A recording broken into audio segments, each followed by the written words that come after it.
And of course, we have to deal with a lot of prisoners, and that's changed over the years as well. It's very strict rules applying how we deal with prisoners, how we interview prisoners. Even repeating the same question too many times is considered an oppressive interview. There's one famous case, R.V. Smith, where the defendant was asked 114 times, "Did you kill your wife?"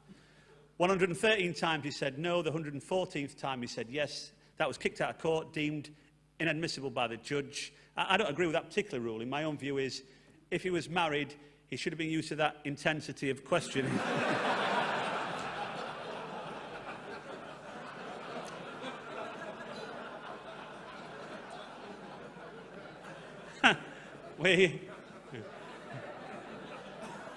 And of course, we have political correctness, and did you know that many forces are no longer allowed to call prisoners anymore? They now have to call them customers. They even give them a customer feedback form on the way out,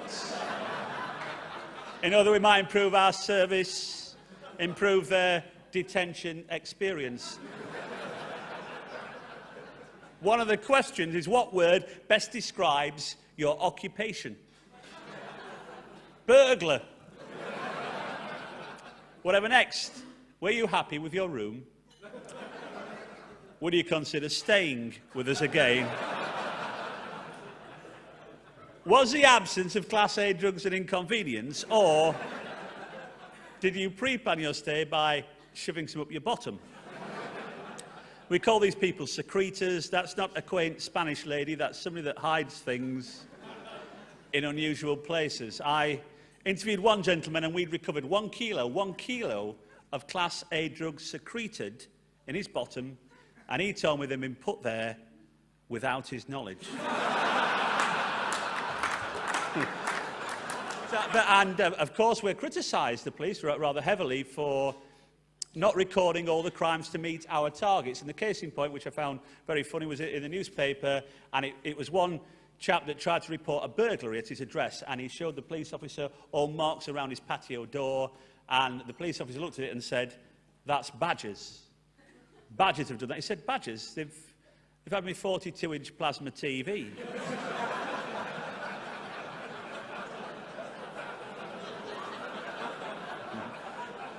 Must have been 2 of them. In the dog section, I had a dog called Zeus. Zeus was a German Shepherd. He got a tremendously dry sense of humour. Sometimes he let the burglars run, as if he wasn't going to chase them at all. What a kidder he was. And if he got a burglar cornered, Zeus, if he was thinking, he'd go like that. He'd tilt his head if he was thinking, and the burglar would get ever so worried. He'd say, "Well, what's the dog doing?" I'd say, "Well, he's thinking." He'd say, "Well, what's he thinking about?" And I'd say, "Well, he knows, like I do, that you've committed this burglary against this old lady round the corner, and she's lost her jewellery, possessions that's taken her a lifetime to accumulate of great sentimental value, and you've hidden, and we don't know where we are, but I'm a professional police officer. I can't mind that.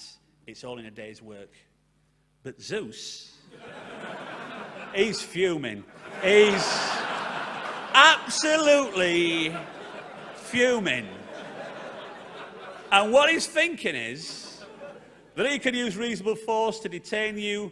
Maybe enough evidence would be gathered to put you in the criminal justice system, put you before a court, maybe incarcerate you. Or he could just bite you in the goalies, which was his preferred method of restraint. I think it's great we can get together like this, and you can see the more human side of the police, and the fact that we don't all take ourselves a little bit too seriously. But it is a serious business. And when I'm back at work, if I find a body in the street with a knife in its back, that's a murder scene. And that whole area will be cordoned off by uniformed staff. Inside that cordon will be populated by a forensic pathologist and a forensic scientist, ably assisted by a specially trained search team.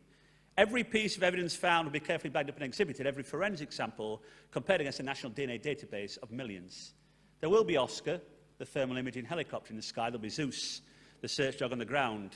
Every available traffic unit on every main highway on board state-of-the-art automatic number plate recognition technology. A murder incident team will be formed of a detective chief inspector, and then 2 detective inspectors, 4 detective sergeants, 34 detective constables, and an army of civilian support staff. There will be reenactments on Crime Watch. There will be a dozen hotlines ringing in 1,000 pieces of information on the watch for some of the finest criminal and investigative minds in this country. However, if somebody gets run over, we'll probably send one traffic constable.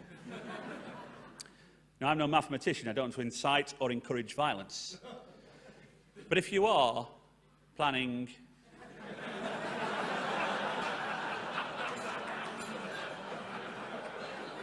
on killing somebody, run him over. That's...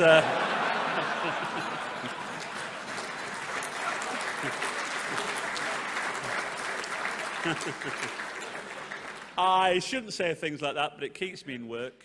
And thanks for listening. My name's Alfie. Good night.